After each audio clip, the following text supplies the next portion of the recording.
কোনো কথা না বাড়িয়ে চলুন আজকের সমস্যার সমাধান করি। আমি লগ ইন করতে গেলাম, আমাকে তারা এরকম বলতেছে, তো আমরা ওয়েট করব, এতটুকু সময় ওয়েট করব, দেখি তারা দেয় না কিনা। দেয় না, এখনও লগ ইন করতে দেয় না, সমস্যা নাই, আমরা আবার রিকোয়েস্ট দিব, দেখি আমাদেরকে লগ ইন করতে দেয় না কিনি, দেয় নাকি।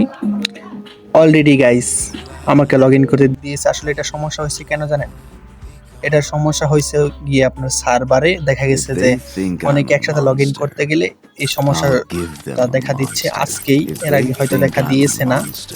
তো আপনারা 2-3 বার ট্রাই করবেন, ইনশাল্লাহ লগ ইন করতে পেরে যাবেন। তো আমি একটা ম্যাচও খেলে দেখাই আপনাকে। তো আমি ম্যাচ চালু করে দিলাম, আমি লোন হাতে চলে আসলাম, আমি আপনাদেরকে একটা রাউন্ড খেলে দেখাই। দেখেন যে আমি খেলতেছি, অবশ্যই বিশ্বাস করে গেছেন, আর ভিডিওটা লম্বা করবো না। আপনারা আপনাদের সমস্যা অবশ্যই সমাধান করতে পারবেন। ভিডিওটা হেল্পফুল হলে আপনারা সকলে লাইক দিয়ে সাবস্ক্রাইব করে দিয়ে পাশে থাকবেন।